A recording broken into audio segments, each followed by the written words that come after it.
We're starting mousses today, so after you have read the PowerPoint, you know there's really two kinds of mousses, a sweet and a savory. So obviously, pastry class, we're going to concentrate on the sweet versions. And in that retrospect, we have mousses that are based on some type of custard, and then there's the gelatin-based mousse. So today we're going to do one that's based off of a lemon curd. You already had the lecture on lemon curd, but that would be a base, ganache is a base, just straight puree is a base, pastry cream could be a base. So again, we know how to do this lemon curd, so that's what we're gonna do. So when we do the mousse without gelatin, the steps we have to do is one, make the base. So I'm gonna do that in a second. We need to let it cool off to the perfect temperature zone. That's 75 to 95. Any hotter than 95 degrees when we fold in that whipped cream, which is types of aerators. Whipped cream is one and a meringue is the second. When you're using two types, remember whipped cream is always the last thing to get folded into the mousse, because if we add it too quickly it can turn to butter. Now if the base is too hot, clearly it will just melt the meringue or the whipped cream. If the base is any cooler than 75 degrees, what happens is the cream just doesn't want to fold in. We end up overworking it and it will turn into butter. Okay, so yeah, tongue-tied there, but that's okay. It would turn into butter. So first step that I'm gonna do is make the lemon curd. So I have my lemon juice, and this is what everyone's gonna be doing. We're gonna add our granulated sugar. We'll have butter go in.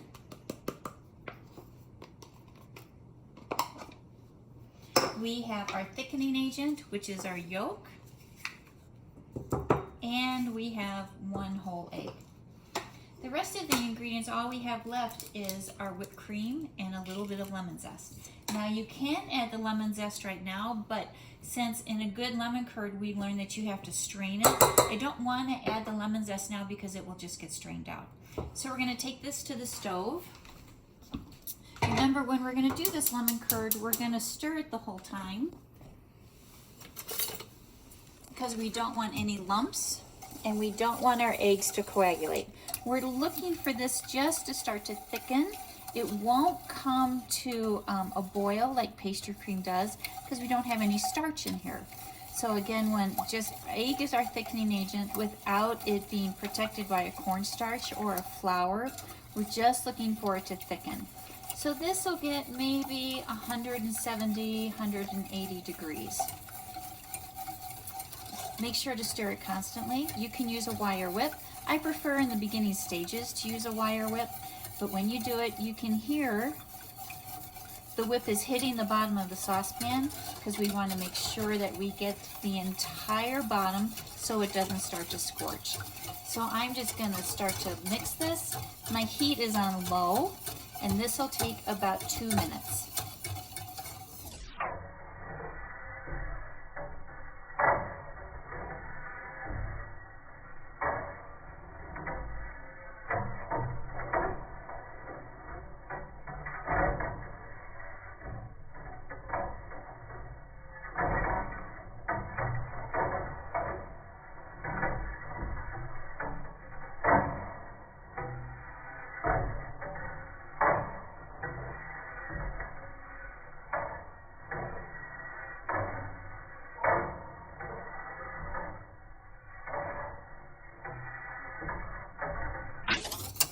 If we stop to take a look, you can see it's just starting to get to the simmer. So I'm going to pull this off. Remember, this will get completely much thicker once it cools off. But why it's still hot like this, I want to strain it. If you feel like you don't have any lumps or egg yolk particles, you wouldn't have to strain it. But I just like to always make sure. Forgive my chinois, it's about 25 years old, so it has seen a good life. So this is just gonna flow right through. There's my tongue twister for the day.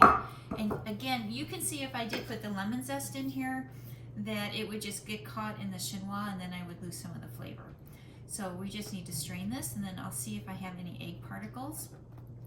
And look, since this ended up at about 190, maybe 195 degrees, you can now see that if I were to whip the cream and fold it in, it would just go back to the liquid form again. So that's why that temperature zone is so important. And I'll ask you all the time right before you fold in the cream, what's the temperature of your base? And you're gonna tell me, this happens every time, oh chef, it's fine. And I'm gonna say, did you take a temperature? And you're gonna say, and then silence. So every time that you're about to fold it in, I'm gonna ask you the temperature, because you know I'll be zooming around the room, and we're looking for anywhere between 75 and 95 degrees. Degrees Fahrenheit, right? Degrees Fahrenheit, yes. 75, 95 Celsius, we'd be on fire. It would be like we were on the surface of the sun. Okay, we're almost there, and you can see, look how it's thickening already, just from when I pulled it off the stove. Now, if you're in a hurry, the nice thing is this could go over an ice bath. It will chill off very quickly. It could go in the cooler if you run out of time. Then all you would have to do is put it over a hot water bath. And again, just watch it till it gets to that 75, 95 degrees. Because if you were to have to reheat it, we just don't want to coagulate the eggs. We don't want them to scramble. All right, everything's all the way through. So we're just gonna set all of our equipment aside.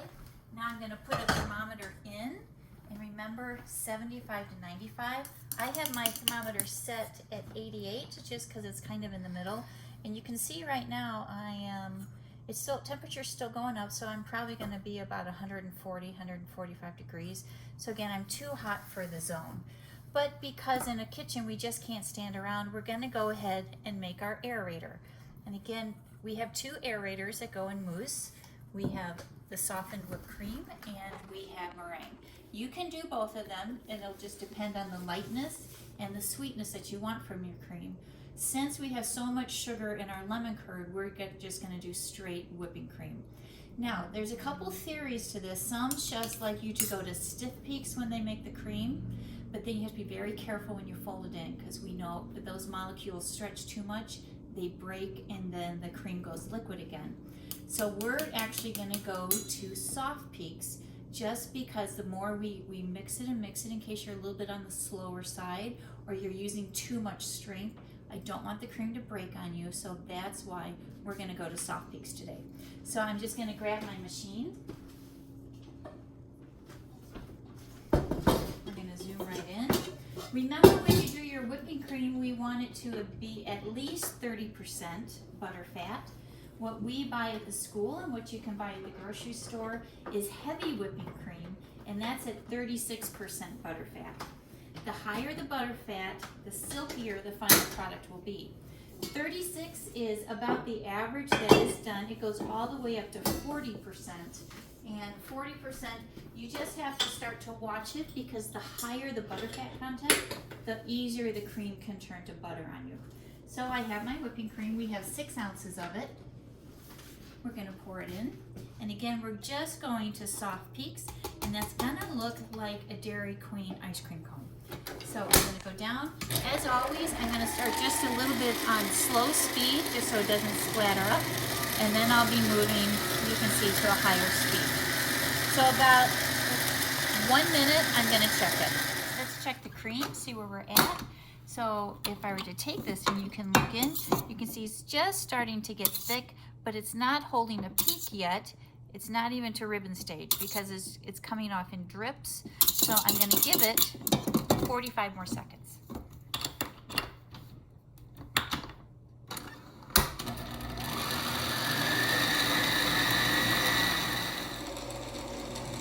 So let's double check. Lift it up. Remember, we're looking for soft peak. Should be a Dairy Queen curl, and you can see it had the movement to it.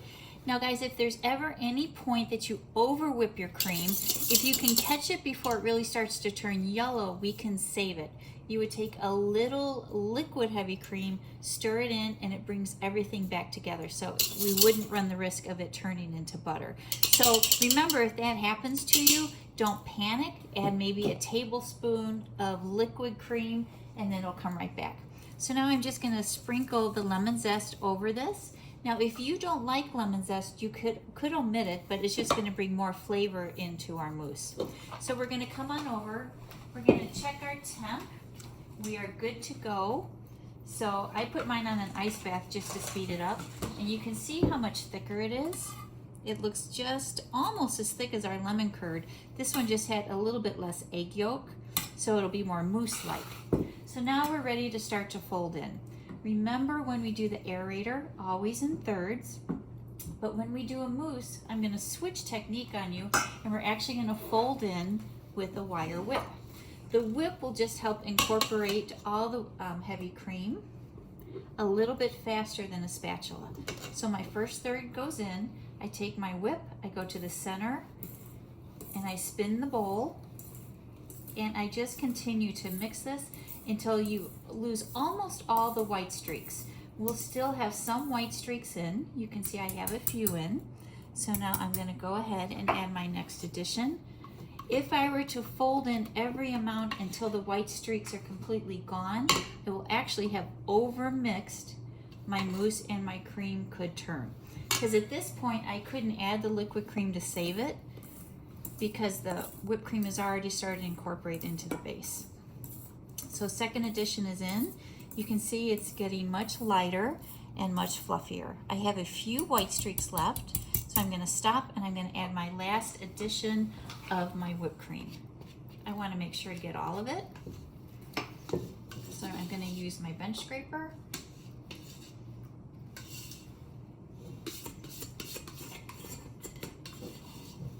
There we go. I'm going to finish my fold. And this time I need to mix this until all the streaks of white are gone. And I'm going to do the swipe test. The swipe test is where you take your spatula or your whip, you start at 12 o'clock, go to 6 and fold over. And what I don't want to see is a deeper color, because that means that's still part of the base, which means it wasn't incorporated. I don't want to see any white streaks, because again, that would mean that I need to continue to fold. So you can see I had a little bit that just knocked off of my whip, so I just need to incorporate that. Clean the side of the bowl. And my lemon mousse is done. Now again, this is a mousse that doesn't have a gelatin in it, so normally we would let this sit for about an hour before I piped it in and then did my garnishing. Since we're going to do a layered mousse, I'm going to go ahead and put this into my pastry bag. I'm going to pipe it into our service containers, and then I'm going to let it sit for about an hour before we add our next layer. Mousses that don't have gelatin need a good hour before you do final garnishing. Otherwise, if I were to put something in, okay, I'm going to show you I'm just going to grab a little M&M. I'm going to put that in. This would slowly just start to sink in, and my garnish I would have to end up re-garnishing. So if I were to give this 10 more minutes, it would sink in. Okay, I'm going to remove that. I'm not going to eat it though either. It was a good mint one. Don't waste the mint I know. ones. I mean, the mint M&Ms are the best. So I'm going to come over and I'm going to fill my pastry bag. I'm told that you can see my leggings, so please forgive me. I worked out before I did this. I'm a little sassy today because the hair is piled up pretty high, and my daughter always teases me, the higher the hair, the more the sass. Yes. So I'm a little sassy. So again, this time I don't really need a tip in. I didn't cut the bag yet, so mousse is going to go in. And you guys, no one even tapped on the computer and said, Chef, you didn't try this, because remember, I'm always on you guys, try everything. I will admit that's pretty delicious. Kelsey, here you go, other side. Give it a good try. Beep. See what you think. Very good. Nice and light, fluffy, right? Very fluffy, very light, very lemony. So I have twisted it. I'm upside down. I'm just going to cut this. And now I'm going to go over. I'm going to fill this about a third of the way. If it was really still flowing, I would just pinch, and then I go to the next container. What I want to make sure is I'm as level as possible, because if these were out on a buffet or if I'm in a bakery and I'm serving them or they're for sale, we want to make sure each one has the right amount. So I'm going to tap down, make sure I don't have any air pockets. And how am I doing on my level? Look at that, Chef. Looks is good. on again. See, the hair is high, so I can be a little sassy because I got it spot on. Okay, I have no street cred, guys. Do you see how she laughs at me? Anyway, I'm going to have to replace her with a different videotaper. Okay, so now I'm at my time where this has to rest before I put my next layer on. So I'm going to set up and start to prep the mousse with gelatin, and we'll talk about that.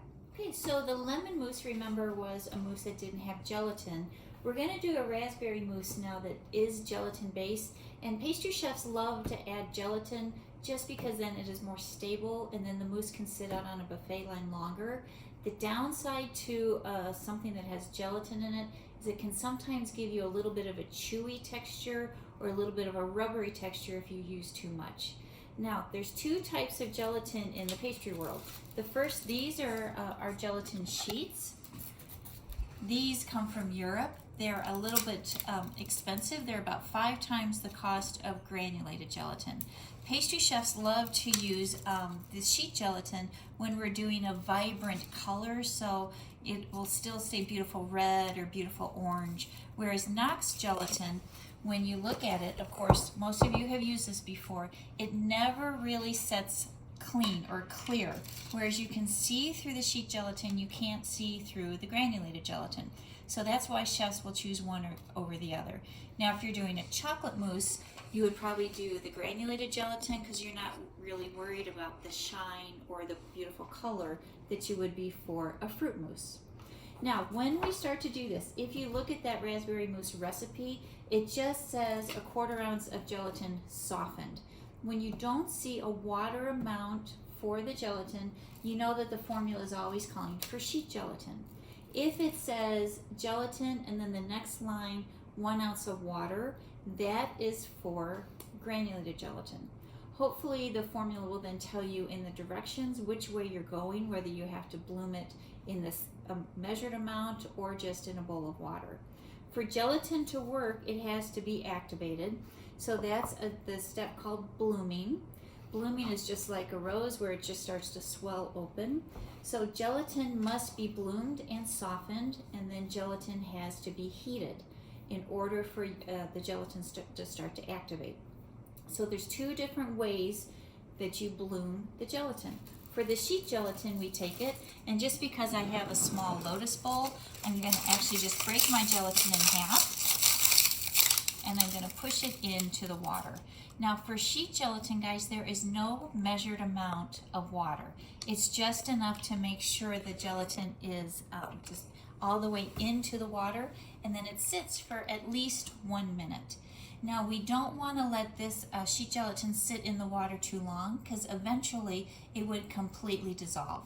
So if you're running a little bit behind in your production, look how quickly this is starting to soften. If you're running behind in production, you have to go check the oven. You can always pull this out and then let it sit on the counter or in your mise en place cup, and it can sit for a couple of hours. So we never, and look at this, this has been about 20 seconds, and look how pliable it is already.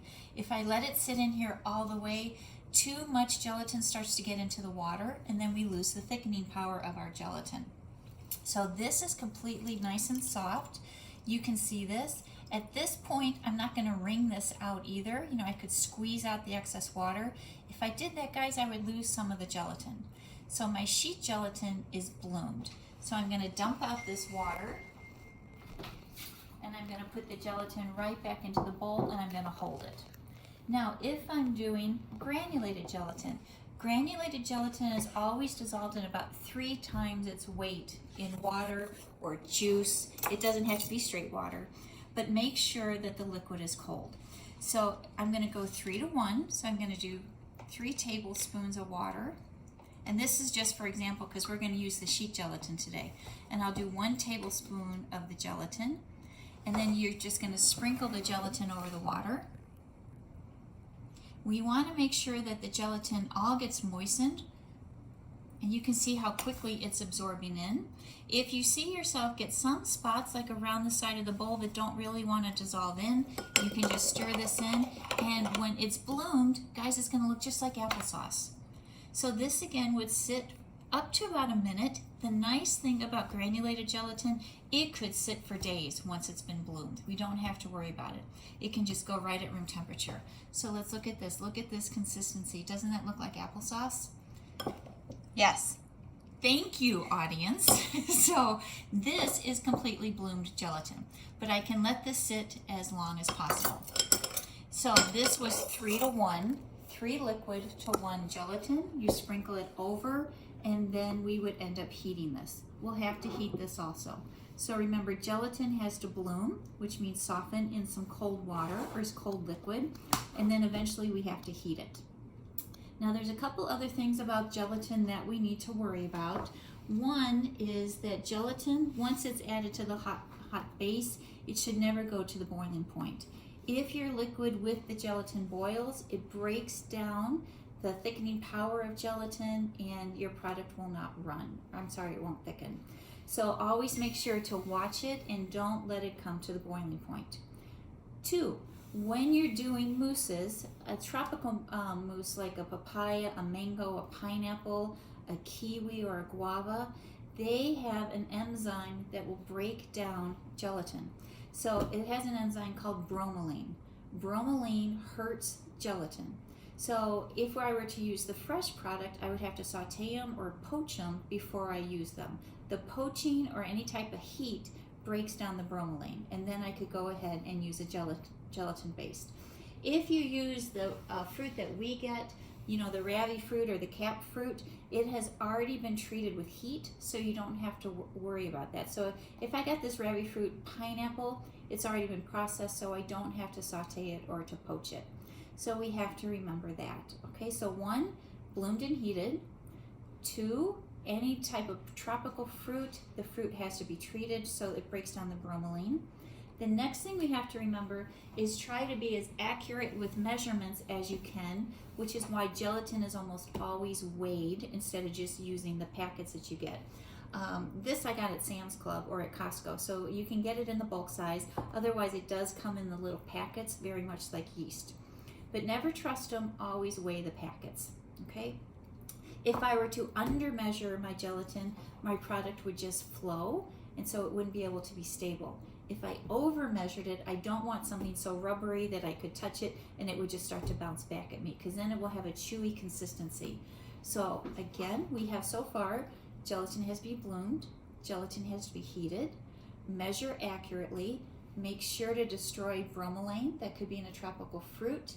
Anything that has gelatin based in it should always be refrigerated because it does have a cold aerator in it, which is the whipped cream. And the last thing that we have to think about is once gelatin goes into the base, we need to make sure it stays in that perfect temperature zone of 75 to 95. Now we know whether you're at home or you're in a busy kitchen, you can have to walk away. If this happened, guys, and my base gets too cold, please know you can rewarm the base only 3 times. After 3 times, the gelatin starts to lose its thickening power. So, you know, if I folded it into my base, my gelatin is in my strawberry puree. I walk away, I have to go to a meeting with the executive chef or the food and beverage director. I come back, this is solid like a Jell-O mold. Just again, hot water bath it or microwave it. I can do that 3 times. And again, my perfect temperature is 75 to 95. So I think we're good to go. Yes.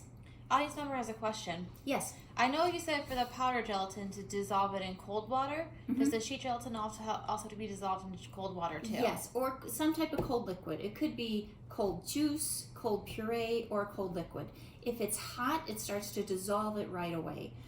The sheet gelatin. If it's the granulated gelatin, it will stay clumpy. Just like when you're making a roux, you could have flour lumps, you would have gelatin lumps. Okay, so excellent question. The liquid should always be on the cooler side. So by that, I mean at least 40 degrees or colder. So no ice bath water? No ice bath water at this point, okay? That's too cold. Okay. Okay, so I think we're good so far. Now, after the PowerPoint, you should know our steps in making a mousse with gelatin vary just slightly over the mousse without. So what we need to do, step 1, is bloom our gelatin. Now in our strawberry mousse, we're using the sheet gelatin. So a 1/4 ounce ended up to be 3 sheets. Now what I want to stress is there's 3 different levels of sheet gelatin. There's silver, gold, and platinum. We use the silver at school. Silver is the industry standard, but never ever trust it, just because one time it could be 3 sheets as a 1/4 ounce. But if you go to another place and they're getting another type, maybe they're using the platinum, it might just be 2 sheets. So always put your gelatin on the scale. Now, a 1/4 ounce of sheet gelatin is the same as a 1/4 ounce of granulated gelatin. So if you wanted to swap recipes, like all I had was granulated gelatin, I still wanted to make a mousse, a 1/4 ounce is a 1/4 ounce. The only thing you would have to do is, if you translate from this to this, you have to bloom in 3 times the weight. So a 1/4 ounce of gelatin to 3/4 of an ounce of water to bloom it. So just start to keep that in the back of your mind. They are interchangeable, but with this, we need a measured amount of water. With the sheet gelatin, it's just a bowl of water till it's soft. Does that make sense? Yes. Do you have to measure it before or after you bloom it?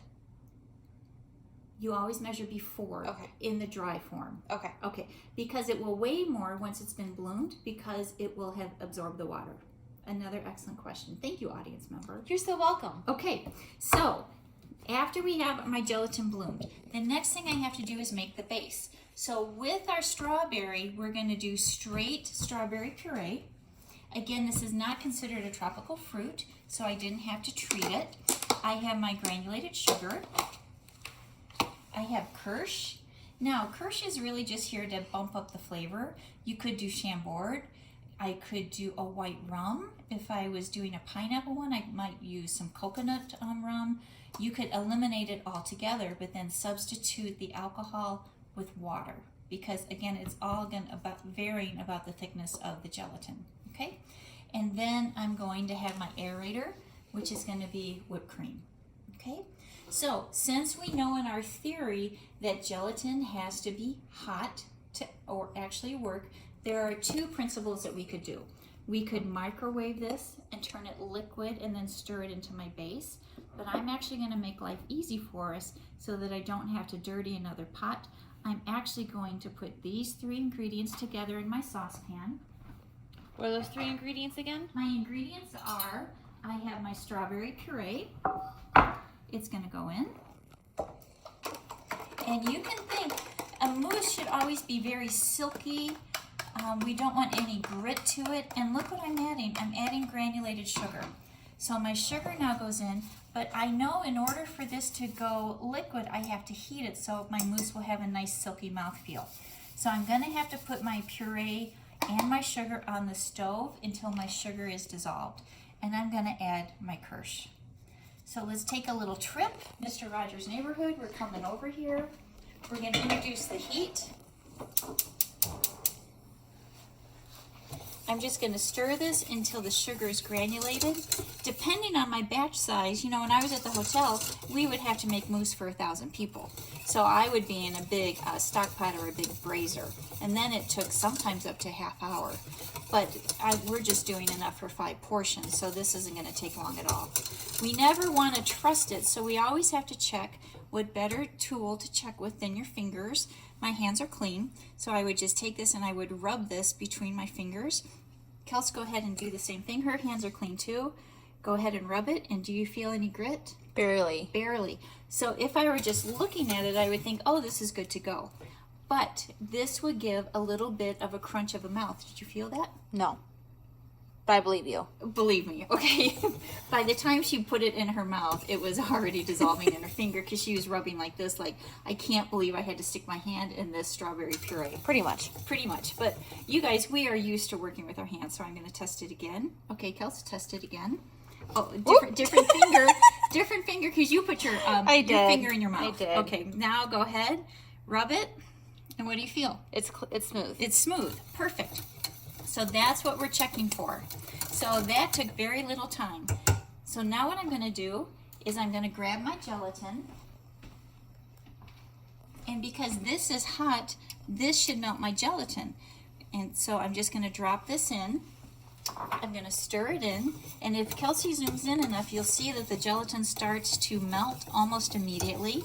Remember, we don't want this to ever come to the boiling point. So it's gotten about half its size. Kelsey, will you turn off the heat, please? Thank you. I'm just going to stir this. And as soon as I don't see that big gelatin lump anymore, guess what I'm going to do? What do you think, Kelsey? What am I going to do? Cool it. I'm going to cool it, but I'm going to check it for gelatin now. Okay. I want to make sure that I don't feel any, especially if I'm using granulated gelatin. It would feel gritty like the sugar. So I'm going to, again, put my finger in, make sure I can feel it. Nothing. Kels? Do you want me to do it? Yeah, because you're just like, you're a student learning here. Okay. What's it supposed to feel like? It should feel very smooth. It's smooth. But does it not feel a little stickier this time? Yeah. And that's because of the gelatin that's in there.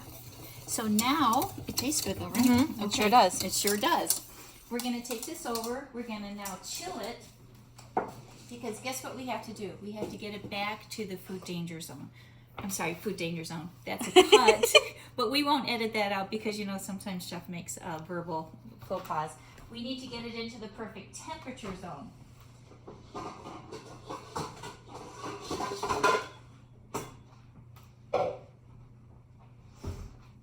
So I'm going to put my bowl just over ice, just to speed this up. I'm going to put this in. And what's my temperature zone, Kels? At least 74 to 95. 75 to 95. Okay. Very good. See, she didn't even read the PowerPoint. So again, I want to just put my thermometer in. Perfect temperature, 75 to 95. I'm going to put my thermometer in. And while this is cooling, Kelsey, what do you think I'm going to do? Make the whipped cream. I'm going to make the whipped cream. Perfect. You think she's a pastry chef's daughter. You would think. So this is going to go in. Look at my temp. Where am I at right now? 91, 2. So we're pretty good. Remember, I have 75 to 95. It's not nearly as hot as the lemon curd was. Mm-hmm. So I will have time to whip my cream. Okay, so I'm just going to let this sit, and I'm going to come over and start to whip my cream. The same process is going to happen. So you can leave it on the ice bath while you're I whipping the can cream? leave it on the ice bath, and this would be a good lesson. If at some point it gets too cold, what would I do, Kelsey? Warm it up. I would warm it up. Again, to what temperature zone? 75 to 95. 75 to 95. Perfect.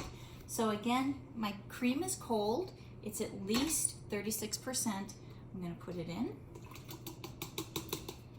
I'm going to start on low. And again, guys, I'm going to soft peaks. So I want it to be, again, just like the Dairy Queen cone. So just about 30 seconds at low, and then I'm going to increase the temp. Speed. That is my mistake number 2. So clearly, you know what I mean, guys? Kelsey, what do I mean? Diet Coke! Diet Coke! So, time out. I'm going to go get a sip of Diet Coke. Okay, we'll be right back. Chef is getting her Diet Coke break. Let me introduce you to the cutest corgi puppy ever! Hi, Wiggly! Hi, Wiggly! He woke up from a nap today. Oh, big stretch. Oh, big stretch. Okay, Diet Coke break is done. You saw the cutest puppy in the world. So let's take a look again. Soft peaks. Do it again, please. Let me show that again. We needed maybe, look at that. There Perfecto. we go. Okay, Kelsey, if this gets over whipped, how do I fix whipped cream? Add more heavy cream in. Yes, how much? I don't remember. About one tablespoon. Okay. Half an ounce would do it. Okay, so this is ready. Look at my temperature. I'm at 82 degrees. So guys, I'm gonna come and jump back to our lemon mousse because, you know, I like to upscale things. So we're going to actually add a layer of strawberry. It's called coulis, C-O-U-L-I-S. Coulis is nothing more than sweetened puree that has a little bit of gelatin in it. Now, if we're doing a vegan or vegetarian, we would be using pectin. We would be using some cocoa butter in this.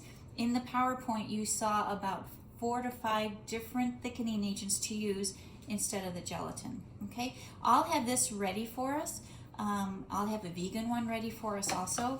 I'm just going to cut the tip a little bit.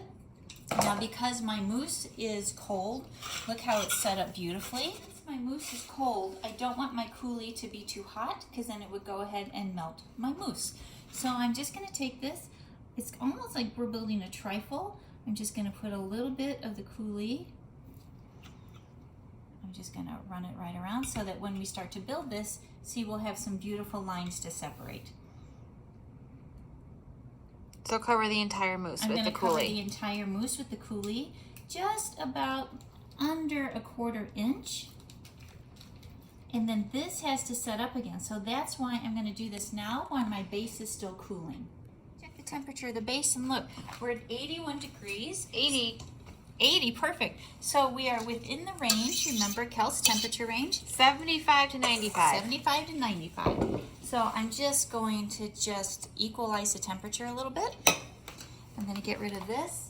And we are ready to fold in our cream.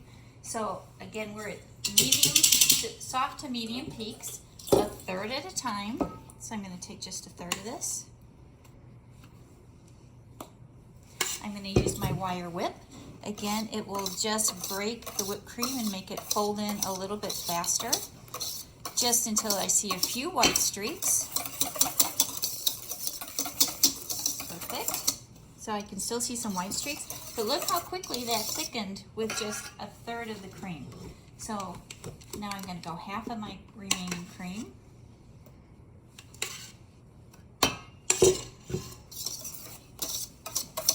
I'm going to give it a good fold. Now we're only going to do a couple days of mousses in this class because when you take Patisserie 1, we do mousse and Bavarians. We spend about 3 weeks on them, so learning to do some very fancy things with them. So that's why this class will just introduce you to mousse and gelatin. And Patisserie 1 and Patisserie 2, we do a lot of mousses and what's called an entremet. An entremet is a very fancy mousse layer cake. And in the pandemic, I'm sure most of you have been looking at your videos. Entremets are really everywhere right now. So again, I just want to make sure to get all of my whipping cream. Good to go. Let me fold this in. Look how much thicker it's getting. So I'm going to fold this in until I don't see any more white streaks. I'm going to do my swipe test. Kelsey, what's the swipe test for? To make sure everything's fully incorporated. Perfect. So again, I'm going to go to 12 o'clock at 6 o'clock, fold it over. Look, I don't see any white streaks. Am I good? You are good. Okay. Now I'm ready. I'm going to fill my pastry bag, my coulis. Look, it started to set up. I think it still has a little bit too much shimmer. So I'm going to give this just about maybe 5 minutes in the cooler. I don't want to pipe this mousse on until this is ready. So I'm going to fill my bag. The thing about a gelatin-based mousse is you need to really pipe it as quickly as possible because the gelatin will start to set. And you always want to make sure mousse with gelatin goes on so it looks nice and smooth. You don't want it to set all the way because then it will actually start to look like cottage cheese. And then it won't have a beautiful texture to it. So I'm not going to refrigerate this. I'm going to keep it in my bag. I'm going to put this in my fridge for just a couple minutes and then I'm going to come back. Oh, my coulis is set. You see, so when I start to build this, the mousse won't sink in. So again, mousses that have no gelatin in them, they need about an hour before we garnish them. And then mousses with gelatin, we need to pipe right away because we want it to have a nice, smooth, silky appearance. And then we're going to let this sit up also before we come back and garnish. Because again, you can see how fluid it still is. And we wouldn't want our garnish to sink in. How long do you have to let these sit up again? These will take about an hour, hour and a half. If we were in a hurry, we could put them in the blast chiller and then they'd be ready in about 20 minutes. But clearly, I'm at the house, so I don't have a blast chiller. So we could put them, if it was the winter, we could put them outside, but... Yeah, with my walk-in that I usually call a deck. So that's not going to work. Okay, so these will go in the fridge. I'll see you back in about an hour and a half, and then we'll do our final garnish. It's been 2 hours, so come on in and let's look at the mousse. Remember, on the bottom, we have the lemon mousse that does not have gelatin.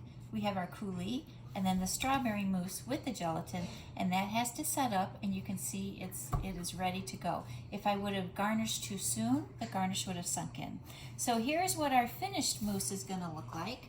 So what I have to finish, I saved some of both mousses. They're still in the pastry bag. You can see I just clipped them. So we're going to put just a few dots of the strawberry mousse. And the nice thing about this is going to be open for interpretation, however you'd like to finish yours. I'm going to put some lemon mousse on. This will just kind of break up the color a little bit in different sizes, and maybe one more back there. I have a strawberry wedge just to mark that we have some strawberry. I have some diced small strawberry. I'm just going to put that opposite. I have our strawberry crunchy pearls that we have. So I'm just going to kind of sprinkle these wherever I see yellow, just to help that color pop a little bit. I have our little extruder. All I did was fill this in with some raspberry puree. So this would come out, and then the diner could just squeeze it on the top or inject it right into the middle of the mousse. So I'm just going to put that right there. Let me put it closer to where the lemon is. So I'm going to put that there. And I also have some baked meringue. You could do, this is just Italian meringue that I piped and then dried out in a 250-degree oven. You could also do a macaron just on the mini side. But the nice thing about this is it's just going to soften and give a little bit of a chew to the mousse. So again, we have a little bit of different texture. So I'm just going to put 3 on, because we always do try to do odd numbers when you garnish. And then the last thing we have is just some gold leaf. Remember, when you do gold leaf, this is real pressed gold. We don't want to open up the entire packet, so you'll just find some gold. Pull back the lid. Remember, this is pressed so fine that your body can actually digest it. And then I'm just going to place a couple pieces. Remember not to let the gold actually touch your skin, because it will just stick. And there we go, guys. There is our finished mousse. So this is day 1 of mousse. We have one more mousse where maybe I'll figure out what we're going to do. Maybe either tiramisu or a chocolate cappuccino. So again, we're ready to go. If you have questions, make sure to email me. You'll also see on the content section of D2L a homework assignment that ends up going in our quiz section with some questions for you to answer about the D2L and the demo that you just watched. Okay guys, great, I'll see you in class.